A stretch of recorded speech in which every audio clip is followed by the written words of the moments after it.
So today I want to talk to you about propaganda in the US. Chances are, if you live in the US, that you have seen or been subject to this propaganda, even if you didn't recognize it at the time or exactly know what it was.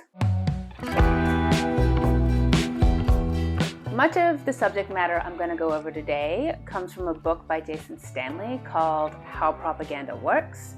I've read a few books on propaganda, but this one in particular details the trouble with propaganda in democracies, which the US is an example of. So there is a particular problem of democracies and propaganda. One of the things that democracies guarantee for their citizens is free speech. Unfortunately, free speech can give rise to propaganda, and propaganda can then lead to the fall of the democracy. One particularly extreme example of this is the Weimar Republic in Germany, which was a democracy, and it gave rise to Hitler, and Hitler was able to say whatever he wanted under free speech. Hitler's free speech gave rise to the political ideology of Nazism. The Nazis took over the state in 1933, toppling the Weimar Republic, and then Hitler did not allow for free speech because he understood that it was a risk to his government. Often, the very freedoms guaranteed by democracy can be used to overturn the democracy. And this was not a problem in totalitarianism, because totalitarianism does not guarantee equal rights or freedom of speech. In a totalitarian state, they can just repress the opponents, and that is consistent with the ideology of that governmental type.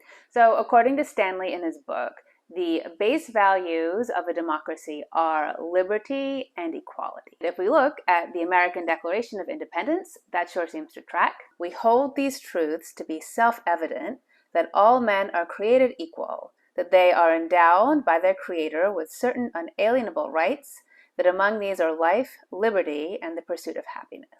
Yeah, and so we see here that equality and liberty, not to mention life and the pursuit of happiness, were held by the original founders as key elements of the American democracy. They go even further, in fact. They additionally say, when a government does not provide for these things, it is the right of the people to alter or to abolish it, and to institute a new government. That almost seems pretty extreme by modern standards, but they were serious about their equality and their liberty. It is worth noting that in modern times we have adjusted all men are created equal to be more like all people are created equal, but this sentiment was put forth by the founding fathers of the US, and it has formed a basis for democracies kind of all over the world.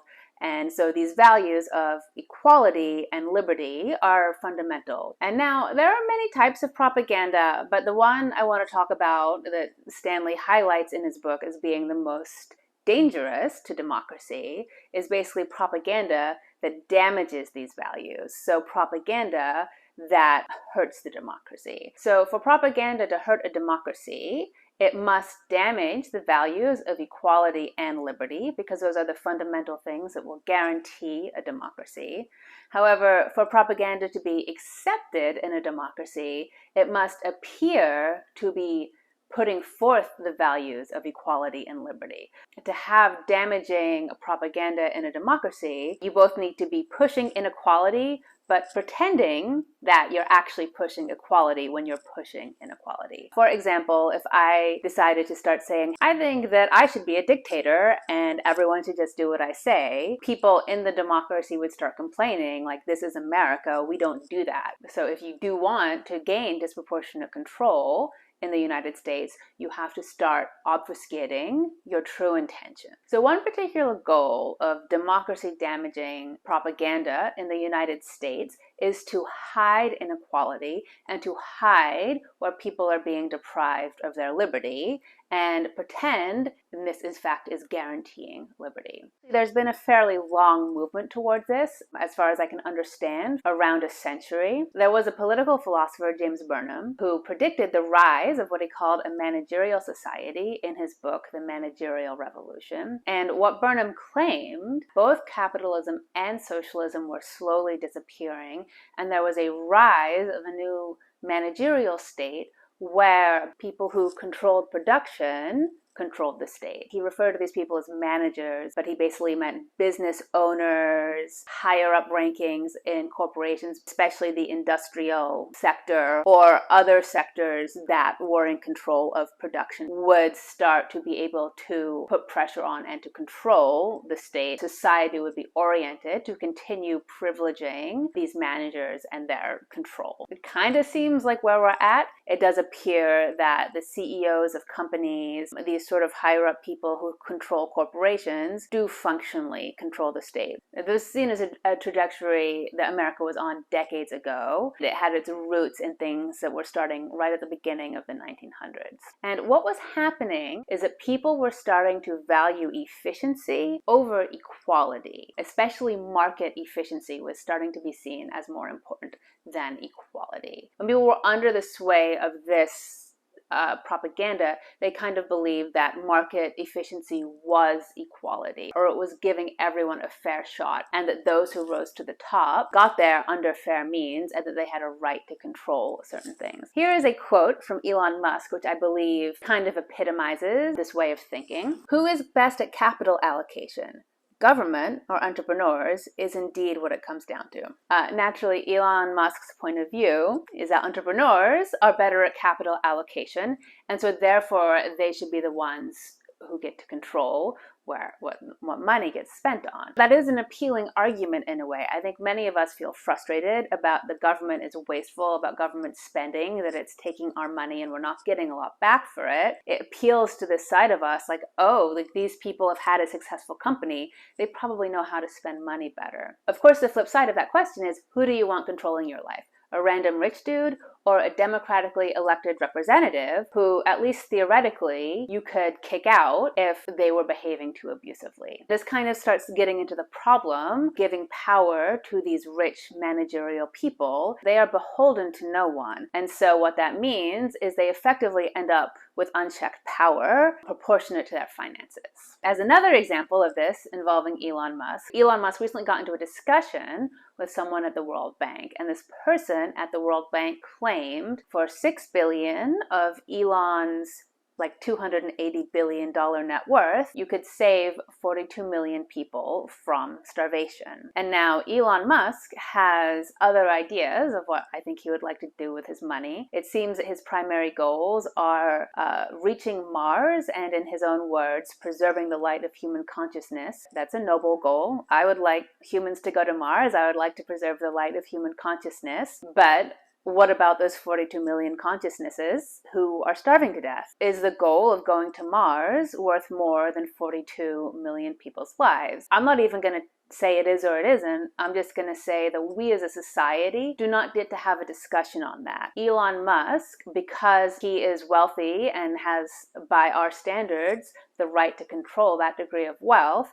he gets to make the decision. And we as a society have to begin to feel like this is normal. That's Elon's money. He gets to do with it what he wants, things of that nature. That very intuitive feeling, that belongs to Elon Musk. He has that right. That idea that if you are a manager, you have the right to control the wealth and the destiny of millions and millions of people. I do believe that is a form of propaganda we have all been kind of conditioned to accept. I would argue that yes, that does conflict with the initial values of democracy. That conflicts with equality. That conflicts with the right to life as set out in the Declaration of Independence. To some degree, I'm down for rich guys to be rich. I just think that, we have to have a limit getting set when people are starving to death and people do not have access to life, liberty, and the pursuit of happiness. We have reached a degree of inequality that democracy is breaking down. While I actually do agree with efficiency, and I am to some degree a capitalist, I believe that capitalism needs to be subservient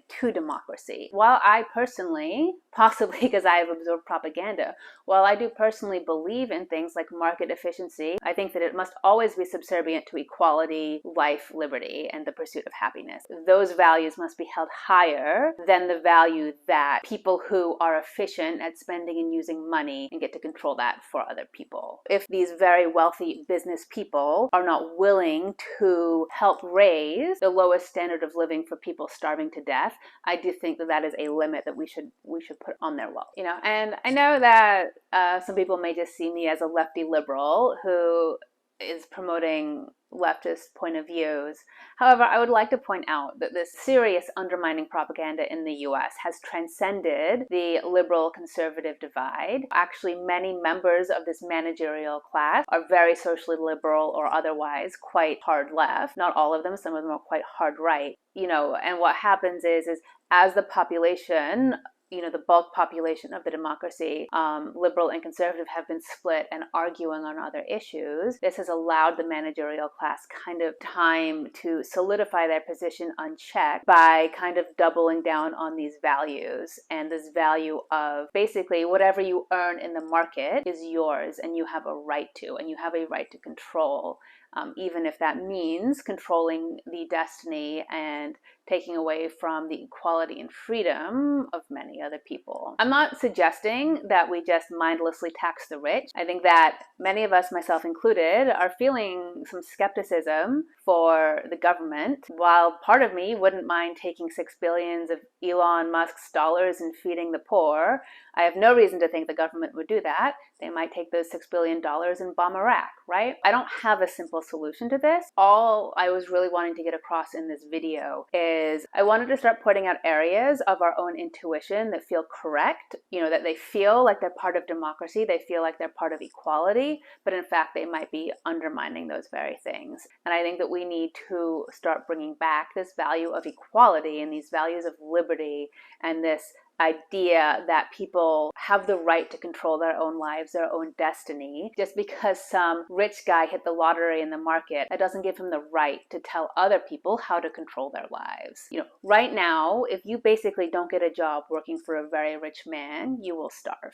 Probably. You might be able to barely skim by on social services, but I don't think that's right. I think that for America to be a just society, people need to have the ability to live without being economically subservient to the managerial class. Now, if people want to go work for people like Elon Musk and they have valid other options, that's totally fine. I just think that cannot be the only option. Anyway, that's my final thought for the day. This is a pretty important topic to me, so I'll probably go into more elements of propaganda in depth in future videos. I don't know exactly when that will be, because these ones take a little longer to sort of plan and write out, but that's my plan.